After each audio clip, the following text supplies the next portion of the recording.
everyone, welcome to Law of Assumption Coaching. Thank you so much for coming back here again, and I hope you guys are doing awesome. Alright, so after yesterday's video, कितने लोगों ने वो video को देखा, कितने लोगों को inspiration मिला, ये चीज़ मुझे आपके कमेंट से तो मुझे पता लग ही गया था। प्लस मैंने आपके जितने भी कॉन्ग्रेचुलेशंस के बेस्ट विशेस थे, उससे एक बात ये भी पता चलती है कि आप लोग भी अपने आप को कहीं ना कहीं उस सक्सेस स्टोरी में ढूंढता हुआ देख रहे थे और आप उस खुशी को महसूस कर रहे थे। तो thank you so much for that. अब आज की वीडियो के बारे में बात करते हैं। वेल, आज की वीडियो में मैं बहुत ही सिंपल तरीके से जितने भी लोग यहाँ पर बैठे हुए हैं जो बहुत ज़्यादा नेगेटिव थिंकिंग के पैटर्न में उलझे हुए हैं, वो कहीं लूप में चल रहे हैं, उनको पता नहीं है कि उनके थॉट्स को उन्हें फ्लिप कैसे करना है या कैसे उन्हें मॉनिटर करना है, ऐसे सिचुएशन में मैं आज जो आपके लिए टेक्निक लेकर आई हूँ बहुत ही सिंपल है, बट अगर आप उसको प्रैक्टिस करेंगे ना, आई प्रॉमिस यू कि आप ये नेगेटिव थिंकिंग पैटर्न से या ओवर थिंकिंग वाले पैटर्न से आप बाहर निकल जाएंगे। तो सबसे पहली बात, जब भी आप किसी सोच विचार को, किसी भी एक सिंगल थॉट को जब आप बार बार ओवर थिंक करते हैं, वो चाहे किसी भी सिनेरियो से रिलेटेड बात हो सकती है, वो आपके डिज़ायर्ड आउटकम से रिलेटेड अटैचमेंट की बात हो सकती है, या फिर आप किसी चीज़ को बहुत ज़्यादा चाहते हैं इमीडिएटली करना अपने 3D में, या उस चीज़ को एक्सपीरियंस करना अपने 3D में चाहते हैं, तो वहाँ पर आपका डेस्परेशन बहुत ज़्यादा है, इसलिए आप ओवर थिंकिंग कर रहे हैं। या 3D में कोई ऐसी नेगेटिव चीज़ ऑलरेडी हो गई है जो आप एविडेंस के तौर पे एक्सेप्ट कर चुके हैं, उसको आपने एज अ प्रूफ मान लिया है कि देखो ये नेगेटिव बात हो गई है ना, इसका मतलब आने वाला फ्यूचर भी नेगेटिव होगा, और वहाँ से आप इस चीज़ को सोचना चालू करते हैं और इसलिए नेगेटिव पैटर्न थिंकिंग में पहुँच जाते हैं। जब ऐसी सिचुएशन हो, सबसे पहले कम से कम 20 लॉन्ग डीप ब्रेथ्स लीजिए। पहला स्टेप मैं आपको बता रही हूँ। जब आपको इतनी उलझन होने लग जाए कि आपकी बॉडी प्रॉपर्ली ब्रीद नहीं कर रही है, आपके मन में इतने सारे थॉट एक वायर के तौर पे चले जा रहे हैं, and it is not stopping, it is not getting eight halt, जब ऐसी सिचुएशन आ जाए तो सबसे पहले अपने आप को कहीं एक क्वाइट प्लेस पे ले जाके बिठाइए। You need to just relax yourself. अपनी बॉडी को बिल्कुल रिलैक्स कर दीजिए। बैक जो है आपकी, उसको 90 डिग्री एंगल पे स्ट्रेट रखिए, आंखें बंद कीजिए एंड काउंट करके कम से कम 4 सेकेंड लॉन्ग ब्रेथ, यानी 4 सेकेंड जब आप इनहेल कर रहे हैं तो 4 सेकेंड आप एक्सेल कर रहे हैं। ऐसे एक साइकिल ब्रेथ का आपको 20 टाइम्स करना है। जैसे ही आप ये डीप ब्रीदिंग साइकिल करते हैं ना, देखिए थॉट्स की अपनी एक वाइब्रेशन है, ओके? हर थॉट में अगर वो नेगेटिव बाय नेचर है तो वो भी वाइब्रेशन लेकर आ रहा है, and that is how your emotions are formed. तो जब भी किसी थॉट के पीछे आपको एक नेगेटिव इमोशन का एहसास होता है, आपकी बॉडी आपको बचाने के लिए, मतलब आप फियर फील कर रहे हो या आप सैड फील कर रहे हो या आप कोई भी नेगेटिव इमोशन फील कर रहे हो, उस दौरान आप अगर नोटिस करोगे तो आप ये देखोगे कि आपकी बॉडी को ना, जो नॉर्मल पैटर्न का ब्रीदिंग साइकिल था, आप वो कब का छोड़ चुके हो। अब बॉडी को ऑक्सीजन ही नहीं मिल रहा है, बहुत कम लेवल पे आप प्रॉपर सांस ले पा रहे हो, या जितना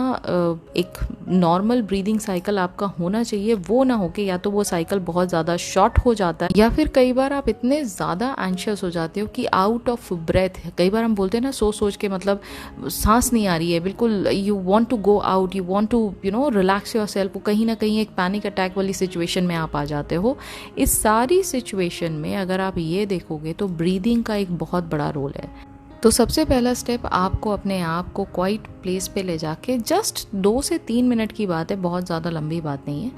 2-3 मिनट के लिए आप अपने आप को एक सेपरेट प्लेस पे ले जाके अपनी बॉडी को मूव करिए, थोड़ी देर वहाँ पर शांत होके बैठिए और 20 लंबी लॉन्ग ब्रेथ्स 4 सेकेंड्स के साइकिल को, मतलब आप काउंट कर सकते हैं अपनी फिंगर पे, वो एक डीप इन जब आपने ब्रीथ किया तो 4 सेकेंड्स आपने काउंट किया, फिर आपने जब एक्सेल किया तो 4 सेकेंड्स आपने काउंट किया, और दूसरे हाथ पे आप नंबर ऑफ साइकिल जो है वो काउंट कर सकते हैं। एंड ट्रस्ट मी, जब आप ये साइकिल 20 टाइम्स करेंगे ना, आपको 70% प्रॉब्लम तो वैसे ही लगेगा कि अभी मेरे को मच बेटर फील हो रहा है, अभी मैं ओवर थिंकिंग जैसा नहीं कर रहा हूँ, या अभी मेरे को बहुत ज़्यादा मन में शांति लग रही है। क्योंकि थॉट्स का ही तो क्योटिक नेचर है जो हमें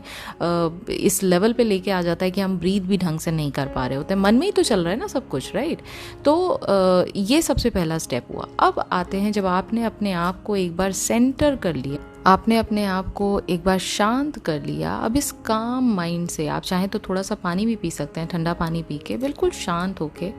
अपने आप से एक क्वेश्चन कीजिए। पहले ये नोटिस करिए कि आप फील क्या कर रहे हैं, उस इमोशन को डिफाइन करिए। ये हुआ दूसरा स्टेप। वो फियर का इमोशन है, वो आपके सैड इमोशन को दर्शा रहा है, या वो एंजाइटी का इमोशन दर्शा रहा है, या फिर वो कहीं ना कहीं फ्रस्ट्रेशन का इमोशन दिखा रहा है, या एंगर का इमोशन है। किस चीज़ का इमोशन आप इस समय फील कर रहे हैं जो आपको परेशान कर रहा है, उस इमोशन को डिफाइन करिए। ठीक है, जब आपने उस चीज़ को डिफाइन कर लिया, सपोज कर लिए कि वो फियरफुल थॉट है, कि आउटकम आपके कंट्रोल के बाहर है और आपको ऐसा लग रहा है कि आउटकम नेगेटिव ही होने वाला है, आप ऐसा बिलीव कर रहे हैं कि आउटकम नेगेटिव ही होने वाला है, और उस चीज़ से आप बेहद घबरा रहे हैं। आपको लग रहा है कि अगर नेगेटिव हो गया तो ये परेशानी हो जाएगी, वो परेशानी हो जाएगी, मैं कहाँ जाऊँगा, या मेरे साथ तो सब कुछ जो मेरे लाइफ में इम्पोर्टेंस रखता था वो सब चीज़ें मेरे हाथ से चली जाएंगी। जब आप इस स्टेज पर आ चुके हैं कि आपने इमोशन डिफाइन कर लिया, आपने अपने आप को काम कर लिया, आप एज एन अवेयरनेस, एक अवेकन्ड अवेयरनेस के तौर पे आप इस सिचुएशन को 5 सेकंड के लिए एनालाइज करिए। हर सिचुएशन के हमेशा 2 पहलू होते हैं, एक पॉजिटिव पहलू होता है, एक नेगेटिव पहलू होता है।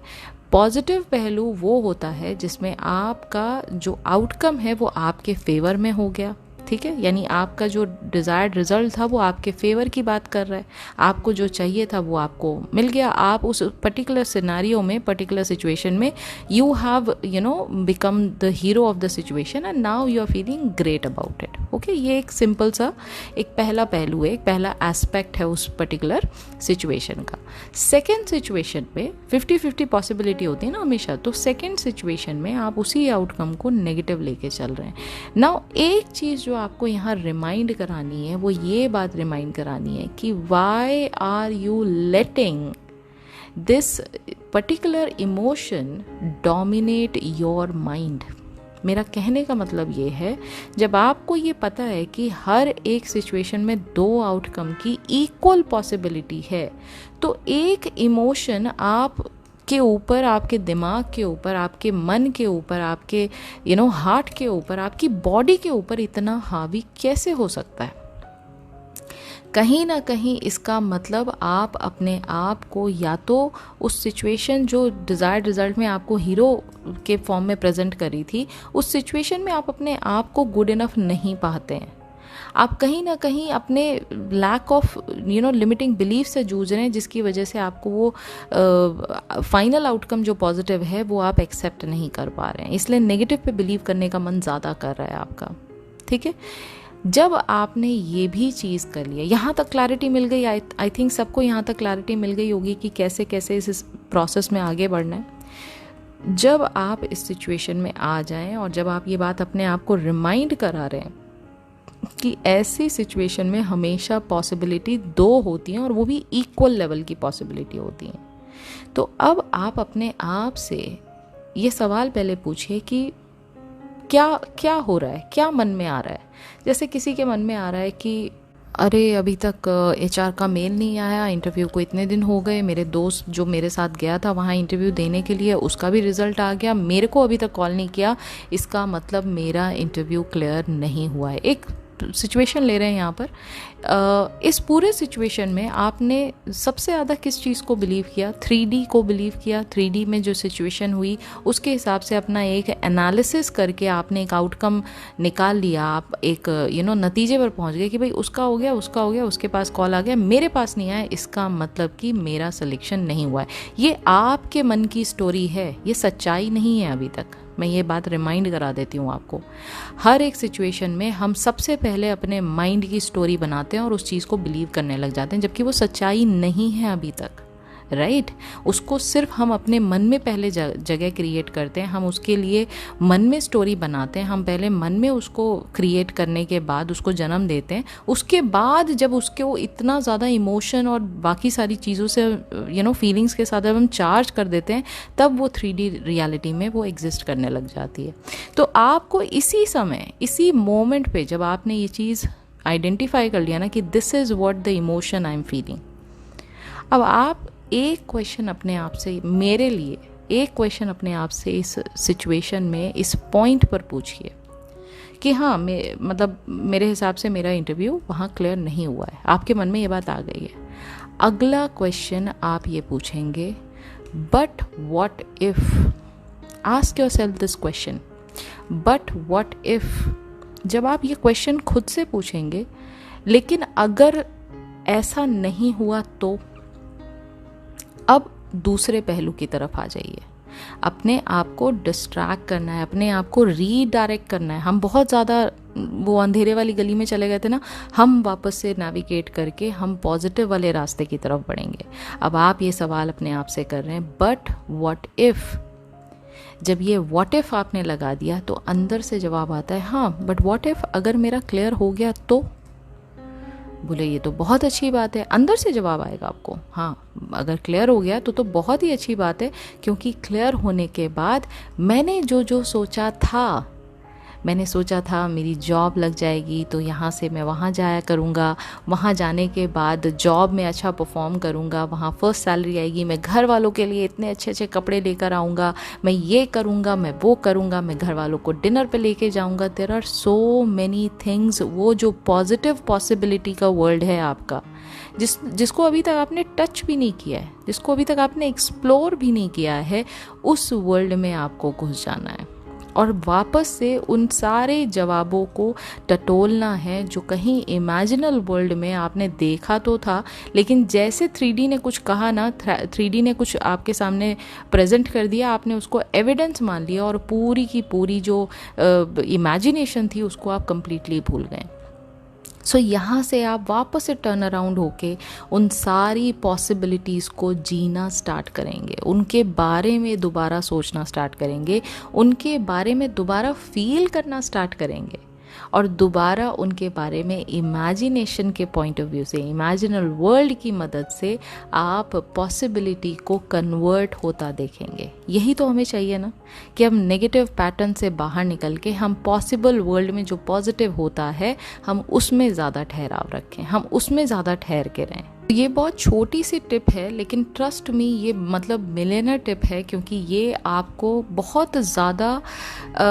पॉजिटिव वर्ल्ड के बारे में सोचने पर मजबूर करेगी। हम बाय डिफ़ॉल्ट ड्रिवन किससे हैं? हम अपनी ईगो माइंड से ड्रिवन होते हैं, ठीक है। हमारा जो डे टू डे लाइफ को चलाने का जो संचालन जो करता है माइंड, वो ईगो माइंड करता है, क्योंकि ऐसे ही हमारी अपब्रिंगिंग हुई है। लेकिन जब आप लॉ ऑफ अजम्पशन को जान चुके हैं तो अब आपको इस चीज़ को चेंज करना है।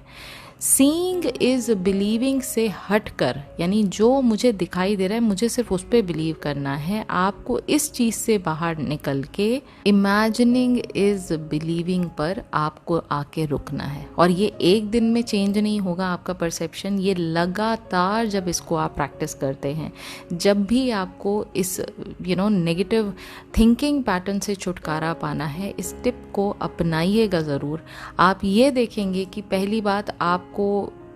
एक बिल्कुल एक्सट्रीम लेवल पे नेगेटिव होने की ज़रूरत नहीं पड़ेगी, क्योंकि वहाँ तक आपको ये पहुँचने ही नहीं देगा, ठीक है। ये जो ट्रिक मैं आपको बता रही हूँ ये वहाँ तक पहुँचने नहीं देगा।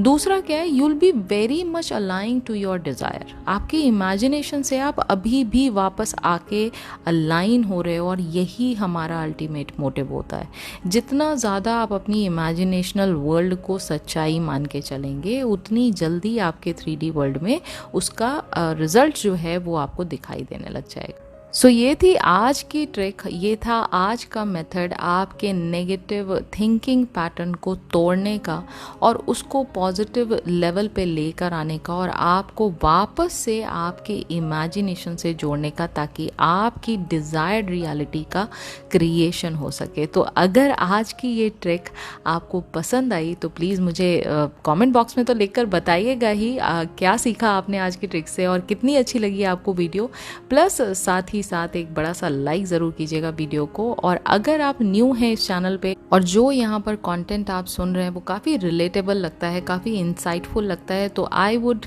Request you to consider subscribing this channel, because on this channel I come up with lots and lots of interesting stuff based on Neville Goddard teaching. बहुत ही सिंप्लीफाइड लैंग्वेज में नेविल गोडार्ड सर की जो teaching है उसको मैं यहाँ पर समझाती हूँ, उसको मैं यहाँ पर बताती हूँ with lots and lots of interesting tips and tricks, ताकि आपकी मैनिफेस्टेशन जर्नी जो है वो आसान बन सके, आप आसानी से अपने मैनिफेस्टेशन प्रोसेस को कंप्लीट कर सकें और अपनी लाइफ को और ज़्यादा बेहतर बना सकें। और अगर आपको नेविल गोडार्ड सर की टीचिंग्स के बारे में और ज़्यादा डिटेल में और ज़्यादा डेप्थ में लर्निंग करनी है तो आप चाहें तो मेरा VIP प्रोग्राम भी ज्वाइन कर सकते हैं। सब्सक्राइब बटन के बिल्कुल पास में जो नेक्स्ट बटन है, पहला बटन जो है वो ज्वाइन बटन है, आप उसको जब क्लिक करेंगे तो आपको फर्दर गाइडेंस वहाँ से आगे मिल जाएगा कि आपको ये प्रोग्राम ज्वाइन कैसे करना है। मैं वीक में कम से कम 4 वीडियोस उस प्रोग्राम में डालती हूँ, ताकि आपके chapter wise chapter Neville Goddard की जो टीचिंग है वो आसानी से आपको समझ में आए और उससे आप बहुत ज़्यादा इंस्पायर्ड हो सकें, उन सारी